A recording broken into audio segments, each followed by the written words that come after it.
Hello, you're watching VNA News Bulletin. I'm Bảo Ngọc from Hanoi, and now the headlines as usual. 11th session of the National Assembly wraps up after days of working. Cabinet holds first meeting under the chair of Prime Minister Nguyễn Xuân Phúc. Vietnam and the UK foster bilateral ties.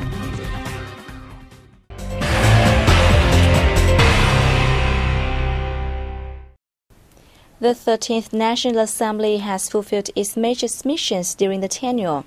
National Assembly Chairwoman Nguyễn Thị Kim Ngân made the statement at the closing meeting of the 11th session of the 13th Legislature on April 12th.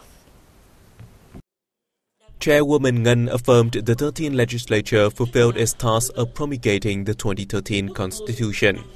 The National Assembly and its organs enhanced their activities in all aspects of the Constitution and lawmaking, supreme supervision, and making decisions on the country's important issues.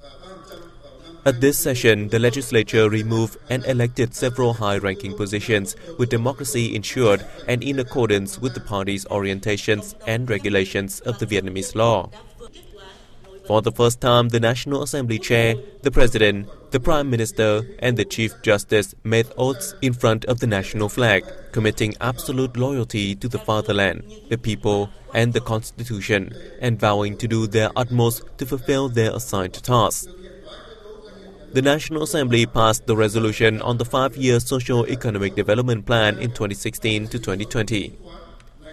The resolution sets the overall targets of ensuring macroeconomic stability, striving for a higher economic growth than the 5 previous years, accelerating the implementation of strategic breakthroughs, restructuring the economy in parallel with renewing the growth models, increasing productivity, efficiency, and competitiveness. Promoting culture, democracy, social progress and equality, as well as guaranteeing and increasing social welfare and local living standards are also the goals of the plan. Other main objectives include proactive adaptation to climate change, persistently and resolutely safeguarding national independence, sovereignty and territorial integrity, and ensuring political security. The plan also aims to improve the efficiency of external affairs and international integration, and creating a favorable environment for national construction and defense. Major specific goals set by the plan include an economic growth of 6.5 to 7% per year, with GDP per capita of around $3,200 to $3,500 by 2020. A press conference on the outcomes of the 11th session of the 13th National Assembly was held in Hanoi right after its closure. Lawmakers passed 7 bills and adopted a resolution ratifying the diplomatic note on the visa agreement between Vietnam and the US.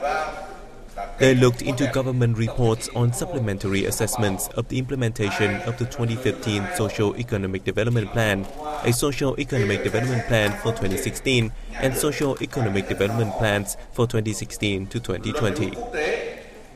They approved a resolution on adjustments to the land use planning by 2020 and the national level 2016 to 2020 land use plan. The legislature issued a resolution on the performance of the parliament, the president, the government, the prime minister, among others. For the first time, the legislative leader, the president, the prime minister, and the chief justice made oaths in front of the national flag, committing absolute loyalty to the fatherland, the people, and the Constitution, and vowing to do their utmost to fulfill their assigned tasks. After days of working, the 11th session, the last one of the 13th National Assembly, wrapped up with voters nationwide expressing their belief and expectation in the new leadership. Tôi, Trần Đại Quang, Chủ tịch nước Cộng hòa xã hội chủ nghĩa Việt Nam, xin tuyên thệ tuyệt đối trung thành với Tổ quốc, với nhân dân, với hiến pháp nước Cộng hòa xã hội chủ nghĩa Việt Nam.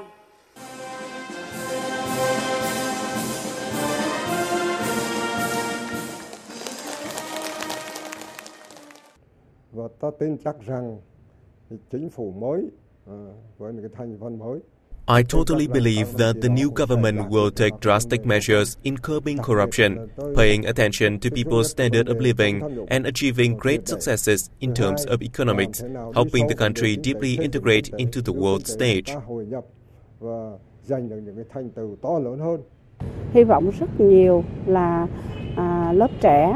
I pin high hopes on the new leadership. Inherited from the predecessors' experiences, the new leaders, with many fresh faces, are expected to make the country prosper. All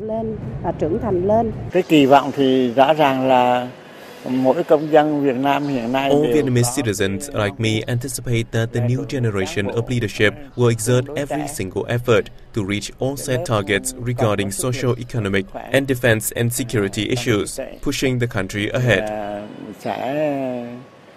Phấn đấu vượt qua mọi khó khăn.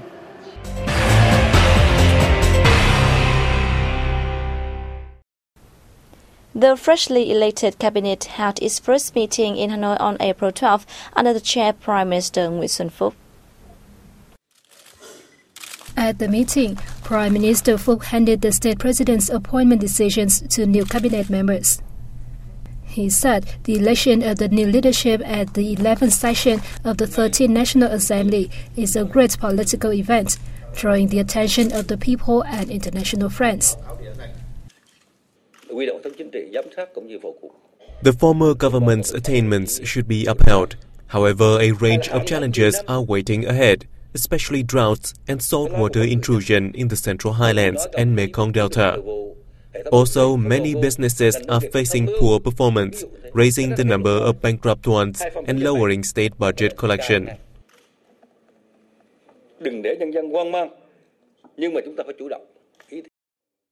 The Prime Minister urged government members to further reform and be more open, transparent, and decisive in management. In April, the government will meet with businesses in Ho Chi Minh City to seek solutions to their difficulties. It will also hold conferences on food safety and natural disaster prevention and control, among others.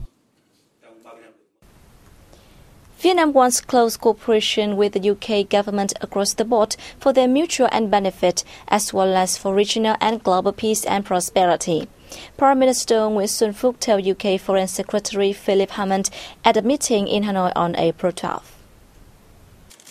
The government said he hopes UK businesses will inject more investments into Vietnam in the fields of their strength. He suggested potential realms for future cooperation and called on the UK government to continue support for high-quality human resources and English teaching in Vietnam.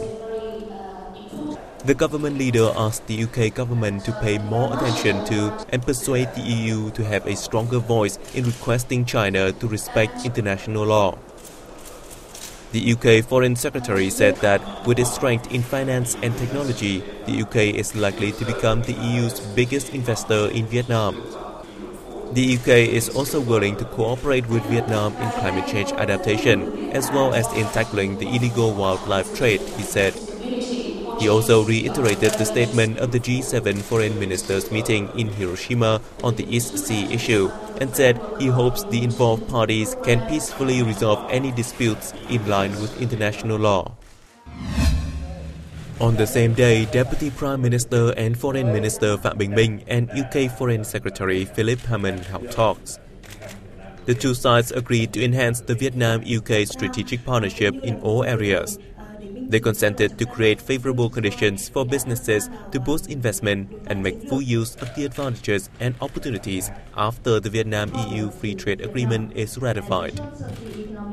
Both hosts and guests were unanimous in increasing the number of Vietnamese students in the UK, further boosting the implementation of the Vietnam-UK University project in Vietnam, while opening up collaboration in vocational training.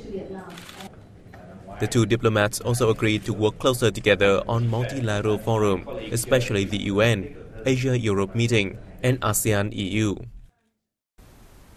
Chairwoman of the Lao National Assembly Penny Yathotu met with Dinh Thị Huynh, Politburo member of the Communist Party of Vietnam, in Vientiane on April 12.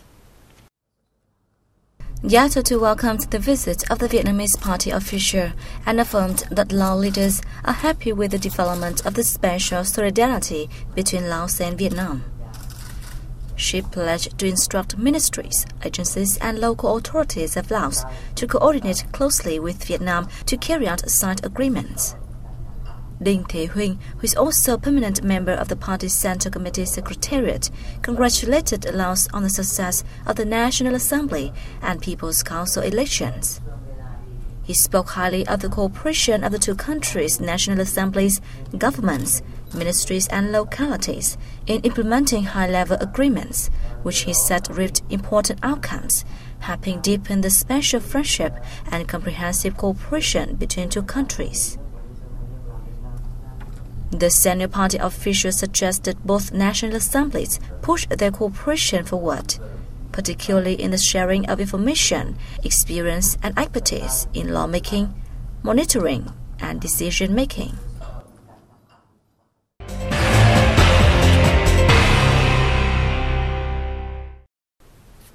Findings from a nationwide survey released in Hanoi on April 12 showed declines in provincial governance performances in 2015. Our reporter will bring you more details. Almost 14,000 randomly selected citizens nationwide were interviewed for the 2015 Provincial Governance and Public Administration Performance Index, which assesses citizens' experiences with national and sub-regional government performance in governance, public administration duties, and public service delivery. The most substantial drop was in the Transparency Index, which fell by more than 7% against last year. The corruption dimension also witnessed a drop, decreasing by 3% in 2015.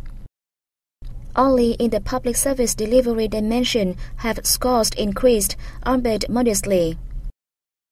The provinces of Nam Định, Hà Tĩnh, Quảng Trị, Long An, and Da Nang City have been in the top performing group in overall provincial performance every year since 2011.